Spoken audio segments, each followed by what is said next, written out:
Hari Om, Revered Principal Madam, respected teachers and parents, and dear children. Today, on the occasion of our National Women's Day, I wish all the women of our society a very happy Women's Day. We celebrate Sarojini Naidu's birthday as National Women's Day of India every year on February 13. The practice began from the year 2014 on the 13th February, which happened to be the 135th birth anniversary of late Sarojini Naidu, the famous Indian political activist and poet. Throughout her life, her contributions towards uplifting, empowering, and striving for the welfare of women made a significant mark in the society. Hence, her date of birth has been chosen to be celebrated as India's National Women's Day. From the beginning of the creation, both men and women contributed equally towards the constitution of the society and advancement of civilization. Women plays a pivotal role in the creation of the generation. Although both men and women are equally responsible for the creation of new generation, from the early time women has been considered inferior to men because of her physical stature and certain other things. But it cannot be denied that her role is more important than men in the family structure. Evolution is the rule of nature, and gradually many changes took place and women's role has been acknowledged as equally important. In the ancient time, during the early civilization such as Indus Valley civilization, Mesopotamian civilization, Greek civilization, and Egyptian civilization, the role of women was very important. In the Vedic civilization, women were given higher status than men. They took up social work and the rituals hand in hand with the men.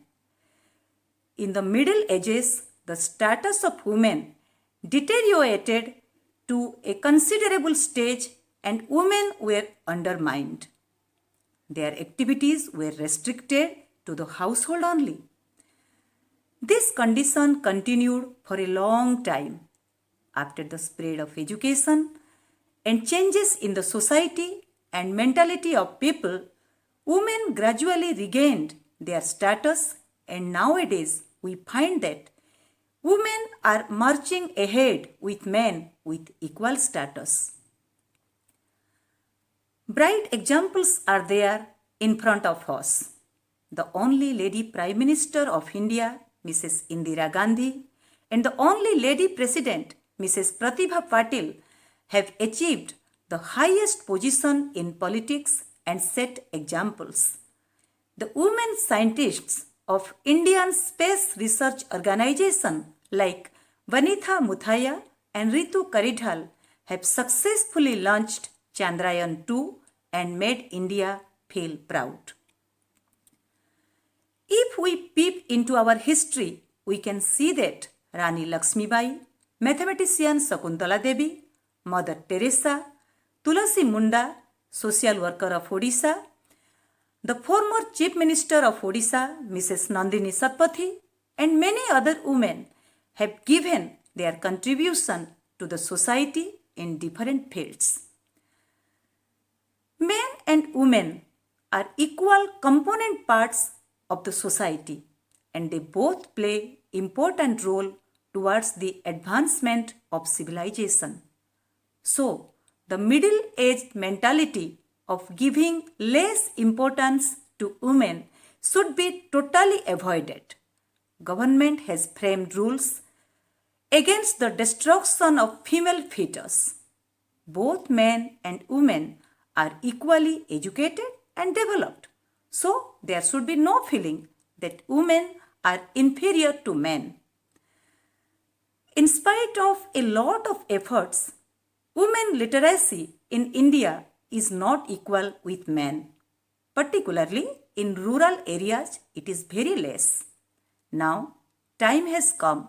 We must think seriously about it and make all-out effort to eradicate all the anomalies on the way of developing and educating women.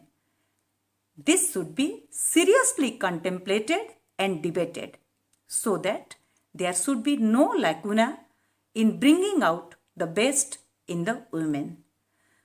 I remember the lines written in Sanskrit. Jatra narjastu pujyante ramante tatra devata. If woman is given due respect, God is pleased. Thank you. Hari Om. My name is Asmita Lopani of Class 5 Section C of Chenai Vidyalaya.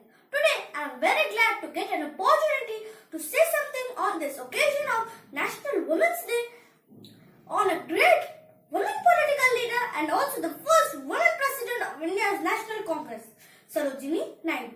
Sarojini Naidu was born on 13 Feb 1879. She was an Indian political activist and poet. She was a great figure in India's struggle for independence from colonial rule.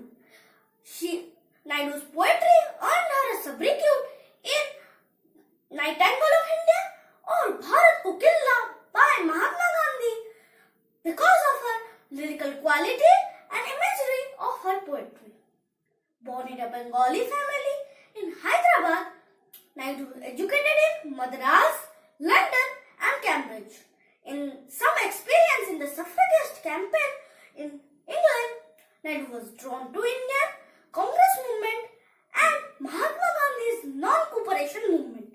In 1924, she travelled to Eastern Africa and Southern Africa in the interest of Indians there, and the following year became the first woman president of India's National Congress.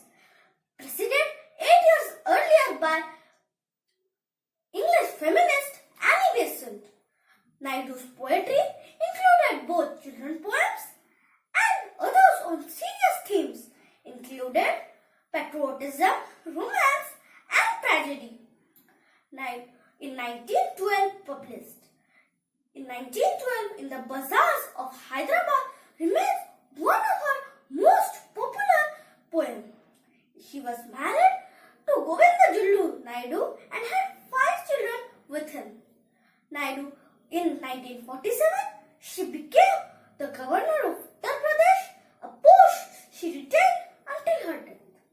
She died of a cardiac arrest in 2 March 1949. By saying this,